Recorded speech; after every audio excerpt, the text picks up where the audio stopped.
नमः सिद्धेभ्यो ओम नमः सिद्धेभ्यो। विश्वविज्ञं विधिं वेदं वीरं विरागवैभवं संगमुक्तं यजय बुद्धं केशवं शंभवं शिवं। बोलिए पार्श्वनाथ भगवान की जय, चौबीसों भगवान की जय। बोलिए आचार्य गुरु विद्यासागर जी महाराज की जय। हाँ,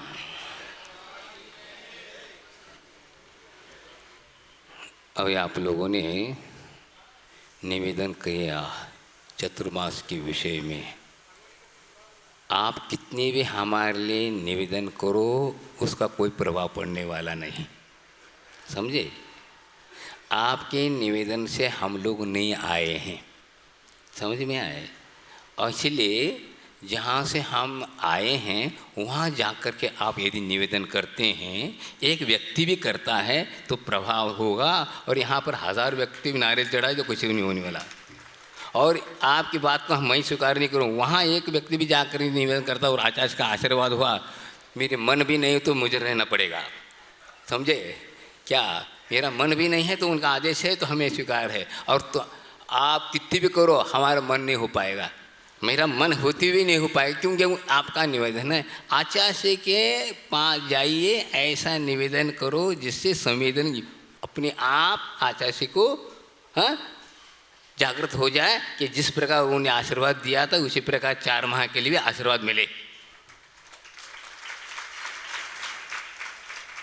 तो हम आजकल नागपुर वालों से परिचित हो चुके हैं बहुत। अब 4 माह तक और क्या परिचय करेंगे, हाँ बस सुनाना ही पड़ेगा आपको और कुछ नहीं। सुनते सुनते सुनिए, सुनने से कुछ होने वाला नहीं। सुना तो हैं। तो आप लोग की भावना बहुत अच्छी है, भावना होनी चाहिए, पहले भी थी अभी भी है और बढ़ना चाहिए। आज थोड़ा ज़्यादा, आज रविवार नहीं फिर भी आज जनता ज़्यादा दिख रही। क्यों?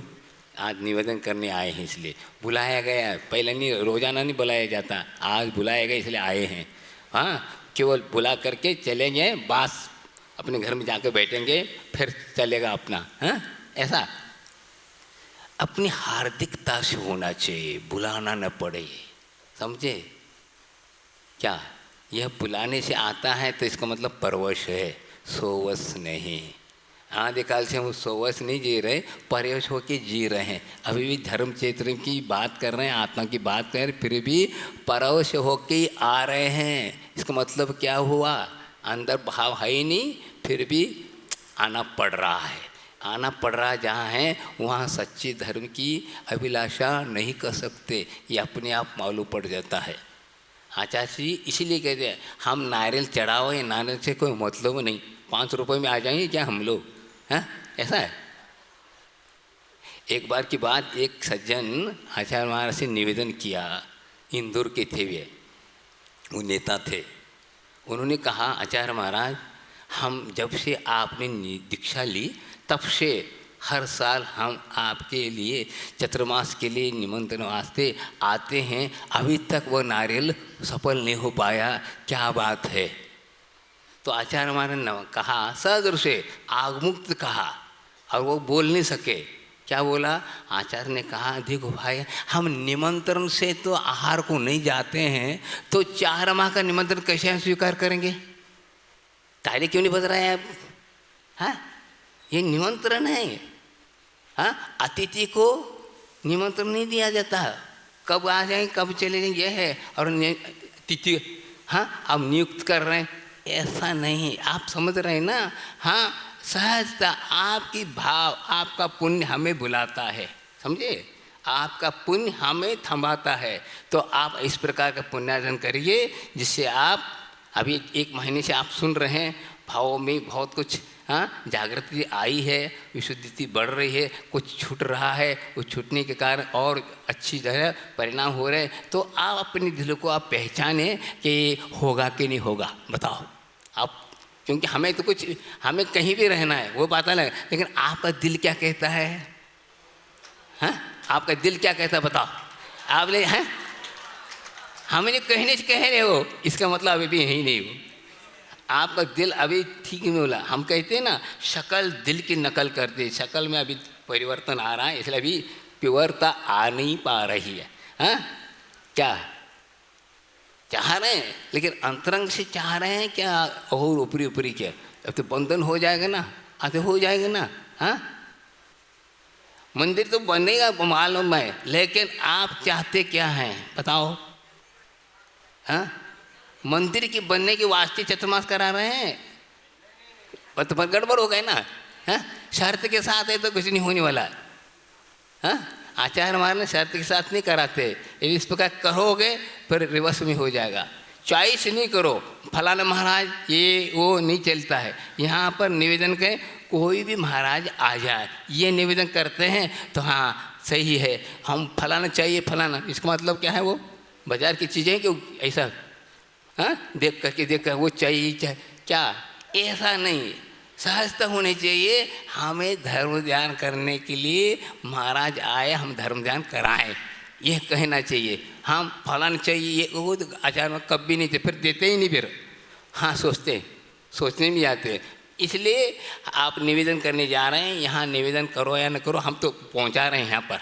आप लोगों के सही सही निवेदन क्या हम पहुंचा चुके हैं, फिर भी आपको जाना जरूरी है। जितने आप सही ढंग से जा कर के निवेदन करते हैं, क्योंकि आप लोग परिचित हो चुके, आचार्य महाराज के भावों को परिचित हैं, किस ढंग से उनके भाव होते ये आप पहचाने और इस ढंग से निवेदन करके आए तो ठीक है। फिर भी वो डायरेक्शन हमको वहाँ मिलेगा ही। लेकिन आपके लिए ये बता रहा हूँ, तो चतुर्मास की बात कर रहे हैं ना, चतुर्मास चाहते, चतुर्मास तो होता ही रहता है, लेकिन हम उसमें क्या करना चाहते हैं? हम उस चातुर्मास के अंतर्गत में आपके सानिध्य में हम अपनी आत्मा को निर्मल बनाना चाहते हैं। जिस प्रकार आप मुख्य मार्ग पर चल रहे हैं, उसी प्रकार हमें भी वो शक्ति प्राप्त हो। इन भावनाओं के साथ यदि आप करते हैं तो बहुत अच्छी बात, नहीं है तो और कोई तमन्ना इच्छा रख करके करते हैं तो वह फलीभूत नहीं होता। साधु को तो कहीं भी रहना, हमें अरहंत सिद्ध करना है, हमें कोई मतलब नहीं है कि क्या करना क्या नहीं करना। ये सो आजकल ये परिपाटी हो गई, प्रवचन करना आदि। पहले के ज़माने में प्रवचन नहीं होते थे, कुछ नहीं होते थे। वहाँ अब क्या है ना, नगर के बीच में रहना पड़ रहा है इसलिए बोलना पड़ रहा है, नहीं तो कुछ नहीं। अब हम 45 साल से कभी बोले नहीं, संग में रहते थे, आनंद सिद्ध करते तो आचार्य मान बताएंगे वो काम करे, ख़त्म। अब आचार्य मान आप बाहर भेज दिए ना, अब बाहर की हवा लग गई बाहरी हवा लग गई तो हमें कुछ चिंतन में कमी आ रहा है। जो हम लोग अच्छे लिखते थे वो आने पर क्यों अब तो भी आपको भी खिलाना पड़ रहा है ना। हमें खाते थे, अब तुमको कोई खिलाना पड़ रहा। और आप लोग चॉइस कर लें, ये चाहिए वो चाहिए, तो उसी हिसाब से बोलना पड़ता है। तो आप 1 महीने से भी ज़्यादा हो गए सुनाते वहाँ पर सुनाता ना रामटेक में, वो बहनों के बीच में और लड़कियों के बीच में, उस हिसाब से सुनाना पड़ा। अब यहाँ आ गए परिवार के लिए, अब परिवार हिंसा यहाँ का अलग अलग परिवार है, तो क्या कहें अलग अलग परिवार है, होना है कि एक होना है क्या पता। हाँ, परिवार होना है तो हम नहीं बोल सकते, एक होना है तो हम बात करते हैं। कल कहा था परिवार की परिभाषा, परिवार नहीं होना है, एक होना है। समझ में आए? हाँ, धर्म जो है एक बनाने के लिए कहता है, लेकिन हम परिवार होते जा रहे हैं, परिवार नहीं बने, हम एक परिवार के एक बने। समझ में आए? हाँ, वसुधैव कुटुंब को कहते हैं ना, इसी को क्या कहते हैं? एक गीता का वाक्य है, यहो निजो परो वेत्ति गणना लघुचेतसाम उदार चरितम तो वसुधैव कुटुंबकम। कितनी सुंदर बात कही, बहुत अध्यात्म बात है। इसमें अगर समय सार आ गया, क्या कहते हैं? यह निजो परो वेत्ति, यह मेरा है तेरा है कहने वाला छोटी बुद्धि वाला होता है। क्या? मेरा तेरा कहने वाला बहुत छोटी बुद्धि वाला होता है। और उदार चरित्र वाला वसुधैव कुटुंब का पूरी सार्वभौम पृथ्वी को ही कुटुंब मानता है। उनको ये कोई भेदभाव नहीं, एक दृष्टि, आत्मा की वो दृष्टि, पर ये हमारा ये तुम्हारा गलत हुआ, बहुत गलत हुआ। क्या है ये पर्याय बुद्धि तोड़ना है। तो यह निज पूर्वी जो आत्मा को, हाँ निज को नहीं जान रहा है, पर को यह हम मेरा है, ये तेरा, यही संसार है और कुछ नहीं है। संसार किसी को कहते, ये संसार नहीं, तीन लोग के संसार को नहीं, ये तो अनादि अनिधन है। लेकिन हम अपने ज्ञान के द्वारा जो संसार का निर्माण किया वह संसार है, वह दुख का कारण वही चतुर्गति कले कारण बना हुआ है। तो वसुदेव कुटुंब था, पूरी पृथ्वी ही हमारा कुटुंब है, उसमें कोई भेद नहीं, समता भाव आ चुके। हाँ, सर्वभूतेषु सैमेषु भावना, पूरी आत्मा के प्रति कोई भेदभाव नहीं, न स्त्री न पुरुष है, हाँ तिरंज है न नारकी है, देव कुछ नहीं। आत्मा की दृष्टि जाती है तो वहाँ किसी प्रकार का भेदभाव समाप्त हो जाता है। अब देखिए कैसा होता स्वार्थ। बहुत पहले मैंने बुंदेलखंड में जब आया तब एक छोटी सी चुटकुला टाइप में सुना था, किस प्रकार थोड़ा सा भी मेरापन आ जाता है, टूट जाता है। दो भाई थे, वे राम लक्ष्मण जैसे थे, बहुत सुंदर जीवन था, एक ही आत्मा मान के चलते थे। हाँ, शरीर दो थे, सब चलते थे, बहुत कोई भेदभाव नहीं था। दोनों भाई थे, छोटे भाई बड़े भाई, बड़े भाई छोटे भाई, कोई अंतर नहीं था। लेकिन जब कर्म का उदय आता है तो परीक्षा होके रह जाती है। हाँ, छोटी सी चीज के पीछे इतना बड़ा दरार आ जाता है। क्या हुआ? क्या बड़े भाई एक गन्ना लेके आ रहे थे और क्या हुआ, छोटे भाई का लड़का बड़े का भी लड़का दोनों आए, पिताजी हमें गन्ना चाहिए। हाँ ले लो बेटा, और तोड़ दिया। तोड़ते ही छोटा बड़ा हो गया। हाँ, अब देखिए छोटा भाई वहाँ छत पे से देख रहा था और बड़ा भाई का खुद का लड़का इस तरफ खड़ा था और छोटा का इधर खड़ा था। अब क्या है, इधर थोड़ा बड़ा था, इधर छोटा था, ऐसा ऐसा कर दिया। बताओ, इतना कर दिया, एक क्रॉस हो गया तो क्रॉस हुआ ना। क्यों? इसमें ये मेरा लड़का है इसलिए बड़ा दे दूँ और इसके लिए छोटा दूँ। आ गए मन में बड़े छोटा भाई देख रहा था, ओहो, बड़े भाई के मन में व्यत्यास आ गया। हाँ, ऐसा क्यों, क्रॉस क्यों कर रहे हो? देना चाहिए था सर, नहीं दिया। अब क्या है, उसने देख लिए। कौन ने? छोटे भाई ने। भाई साहब आज मैं अलग होना चाहता हूँ। बताओ, मैं अलग होना चाहता हूँ। वो रोने लगा। बड़ा भैया क्या बात हो गई? अब मैं हूँगा, अब नहीं रहा, अब नहीं रहा, अब चतुर्थ काल नहीं रहा, पंचम काल लग गया। हाँ, पंचम काल आ गया। कैसे क्या बोलते हो? कौन सी भूल हो गई? नहीं, अब बोल नहीं सकता बड़े भाई के सामने। मैंने देख लिया, बहुत देखा, इतनी ऊर्ध्व अवस्था में, और यह आत्मीयता टूट रही है। मैं तोड़ना नहीं चाहता, आपने तोड़ा, मैं उसको सहन नहीं कर सकता, मैं अलग होके रहूँगा। बताओ क्या किया जाए? वो बता नहीं रहा है। थोड़ा सा गन्ना ने इतना क्रॉस कर दिया, देख लिया। ऐसा क्यों? मेरा तेरा क्यों? हाँ, एक घर है, हम एक आत्मा है, सब कुछ है, कोई भेदभाव नहीं किया, कोई लाभ नुकसान कोई नहीं हो रहा। तुम्हारी दुकान हो, हमारी दुकान कहीं नहीं गई। हाँ, आपका दुकान भी मेरा दुकान, तेरा दुकान भी हम आपका दुकान, सब कुछ कर रहे हैं। भाई ऐसा क्यों? ऐसा बड़े भाई समझा रहा है, लेकिन नहीं हो गया। अब तक था पुण्य का योग, चतुर्थ काल चल रहा था, सतयुग चल रहा था, अब पंचम काल की निशानी आ चुकी है। इसलिए हम अपने दिल को चतुर्थ काल बनाए रखना चाहते हैं। आप कुछ भी करिए। वो बहुत समझा रहा है। मैं नहीं लूँ, मैं रहना नहीं चाहता, आज तो रह के रहूँगा। बताओ क्या हुआ? हाँ, क्या मन में आया? ये एक परीक्षा कहलाती, कर्म का उदय है। कर्म का उदय आने से इस प्रकार कषाय हो जाते हैं, तो हमारा टूट फूट जाता है। तो हम परिवार बनाए, परिवार न बनाए। ये जात पात सब क्या है? क्या जात पात से परे यथा जात, जो कैसा है, पारिजात सा महकता है। तो ऐसे वाणियों को सुनना चाहते हैं तो ये सब पर्याय बुद्धि मिटा दो। ये पर्याय बुद्धि मिटाई जाती।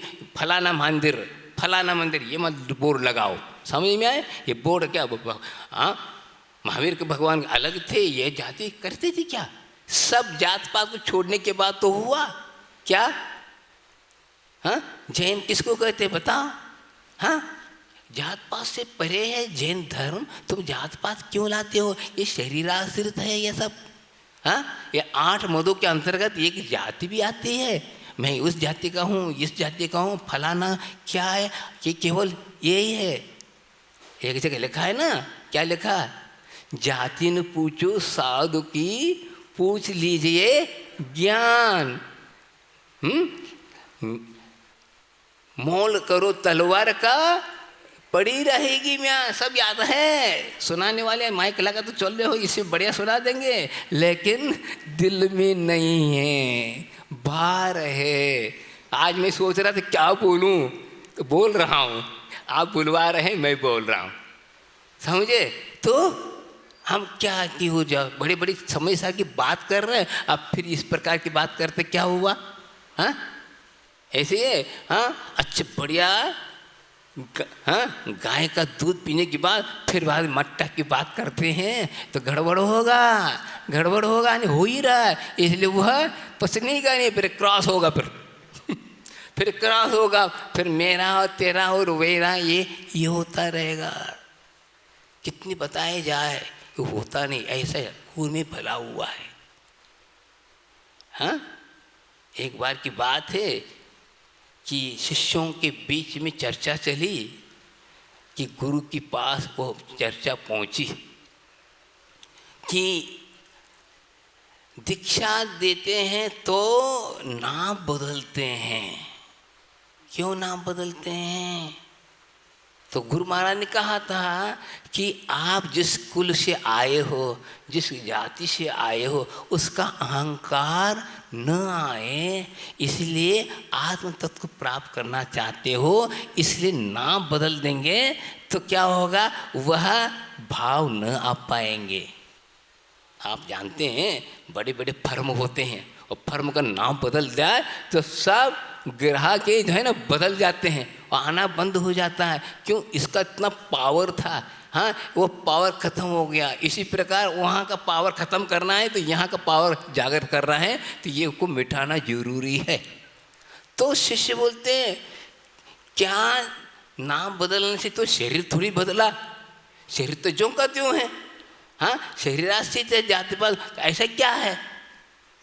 तो गुरु ने कहा देखो भाई कैसा है, सर्व को क्या है, साल भर में 1-2 बार कांचली आती है। जानते हैं कांचली? वो कांचली जब आती है तो सर्प अंधा हो जाता है, वह देख नहीं पाता है। हाँ, जब कांचली उतर जाती है तो पर जवान बन जाता है, फिर वह घूमने लगता। ठीक इसी प्रकार जाति पाति का जो है, हाँ, कांचली आंखों पर आ जाए तो तुम्हारा जो पावर खत्म हो जाएगा। इसलिए इसको जानना जरूरी है। हाँ, क्या कहलाता है? हाँ, मदांध। मदांध का अर्थ किसको कहते हैं? मद चढ़ जाता है, अहंकार चढ़ जाता है तो आंखें बदल जाती, विवेक मिट जाता है, ही उपाय समाप्त होता है, तो वह अविवेक बन करके फिरने लगता है। इसी प्रकार यह अंधा न हो, इसलिए नाम बदल दिया जाए, सब अपने आप वह अंधापना समाप्त है। तो अंधापना मिटाने के लिए यहाँ आए हैं, और यदि यहाँ अंधापना करना है तो बाहर जाइए, वहाँ पर हाँ, अविवेकी था, विवेकवान बना। ये इसलिए इस प्रकार हमें करना। तो हमें भी यही बताया जा रहा है कि ये सब जात पात सब अनंत काल से चले आ रहे हैं। कहाँ कहाँ से लोग आ रहे हैं पता नहीं। चतुर्गति 84 लाख योनि में से कितने हैं कहाँ से पता नहीं। लेकिन आज यहाँ आकर के हम अपने आप को बड़े और छोटे फलाना ऐसा पर पदार्थ को अपना कर मैं अमीर हूँ फलाना हूँ। क्या है ये सब चीज़ें? अहंकार खत्म। एक कथा आती है शास्त्र में, बहुत ऊंची चीज़ है कि एक बार की बात है, जंगल में आग लग गई। आग लग गई तो जंगल के जितने प्राणी थे वहाँ एक बहुत बड़ा सरोवर था। उस सरोवर के किनारे आकर खड़े हो गए। वो शेर हो हाथी हो और भी जितने छोटे बड़े प्राणी थे सब आकर खड़े हो गए। हाँ, सब अपने अपने चुपचाप बैठे हैं, शांति के साथ बैठे हैं, क्योंकि आग लग गई है इसलिए तालाब के किनारे आ नहीं सकता, इसलिए वो वहाँ खड़े हैं। इतने में एक छोटा सा प्राणी खरगोश आ गया। खरगोश आ गया, वो देख रहा था इधर उधर। क्या हुआ, इतने में हाथी को कुछ खुजली हो गई तो पैर उठाया। पैर उठाते ही वहाँ जगह दिखाई दी। किसको? खरगोश को। ठक्कर वहाँ जाकर बैठ गया। अब देखिए जगह मिल गई। अब हाथी कैसे पैर रखेगा? नहीं, देखो वहीं खड़ा रहा। देखो दया दृष्टि रही, इतनी दया दृष्टि रही क्योंकि उसको हटा नहीं सकता, हरदम मर जाएगा। इसलिए जगह इतना थी नहीं। अब क्या कर सकते, वही देख रहा था थोड़ा सा मिल जाए मैं जाऊं। और इतने में उसमें उसका पुण्य का युद्ध था, वह उसको खुजली हो गई, फिर उठाए तो उन्हें इतना बढ़ गया। अब क्या हुआ, बहुत देर तक खड़ा रहा वो हाथी ऐसे ही 3 पैरों पर। और इतना बड़ा हाँ काया पहाड़ जैसा शरीर है, उसको बोझा उठा रहा। और उसके लिए क्या हुआ, वह बहुत देर तक रहा। और सब पहुँच गए। उसके कारण क्या हुआ, वह घंटों खड़े होने के कारण उसकी तबीयत खराब हो, वो गिर गया। गिर गया तो वह मर गया। मर करके क्या हुआ, एक मनुष्य बना। अब देखिए, और मनुष्य कौन सा, जैन कुल में पुरुष हो गया। हाँ, और अच्छे कुल में उत्पन्न होता, राजघरान में उत्पन्न हुआ और उसको वैराग हो गया। वैराग होने के बाद एक बड़े संघ में दीक्षा ले। उन्हें हाथी का जीव दीक्षा ले। अब तो बहुत बड़ा संघ था, संघ में बहुत महाराज थे। अब ये छोटे महाराज कहलाएंगे। हाँ, छोटे महाराज तो अब बड़े के हिसाब से बराबर नहीं बैठ सकते, क्रम से बैठाया जाता है, तो दीक्षा के हिसाब से बैठते हैं। तो वहाँ लास्ट को बैठना कोई बात नहीं, लेकिन आने जाने वाले उसको पैर लगता था। पैर लगने लगा, आते जहाँ रास्ते में बैठा तो आने जाने हाँ पैर लगने तो गुस्सा होने लगा महाराज। तो गुस्सा होने लगे तो आचार्य महाराज ने देखा, अरे क्यों गुस्सा होता है, देख पूर्व जन्म में तू क्या था। हाँ, तूने एक पेड़ को उठाया था जिसके कारण वह हाँ कौन खरगोश आ गया था, उसके पुण्य के कारण तुम मनुष्य बन के आया है। और यहाँ थोड़ा पैर लगने से तुम गुस्सा होते हो, क्या है मूर्खता है। अपने आप से हो गया, बताओ हम कहाँ थे और यहाँ आकर के हम कर रहे हैं। क्या थे, पहले पूर्व में पशु थे, हाँ नीच गोत्र में थे, लेकिन हमने ऐसे कर्म किए, अच्छे उच्च कार्य किए, नीच कुल में भी उच्च कार्य किए, और यहाँ उच्च कुल में नीच कार्य कर रहे तो क्या होगा, क्या होगा, बोर्ड बदल रहा है, गड़बड़ हो जाएगा। ये नहीं करिए। तब वो जागृत हो गया। कौन, मुनि महाराज। ऐसा हाँ, फलाने जंगल में आग लग गई थी और इस प्रकार होता, तो हाथी था और आपने दया से पैर उठाए, उसके खरगोश को आपने क्या दिया, जीवन दान दिया था। और तुम्हारे वो पैर के कारण हुआ था और फिर आपने इतना सहन किया था और सबके कारण, और थोड़ा सा पैर लगने से तो गुस्सा होता है। क्या पर्याय बुद्धि है तेरी, भूल जा ये सब पर्याय बुद्धि, परिवार फिरवार ये सब छोड़ो, एक झूठ बन जा। तो ये जिन्नाने इसलिए बनाया जा रहा है। सब आ जाइए, अपना अहंकार तोड़िए और जिन्हें भगवान के चरणों में एक हो जाए तो बस आत्मा दिखाई देगा, नहीं तो नहीं देखा। उसमें कभी नहीं देखना हमारी मूर्ति कहाँ है, प्रस्तुति कितनी छोटी में लिखे है, बड़ी लिखे है, देखना नहीं, भगवान को देखना है। भगवान को देखोगे तो भगवान बनोगे, नहीं तो फिर वही फंस गए, फिर हाँ फंस गए, फिर वही नीचे आएगा, फिर नीचे लिखी जाएगी।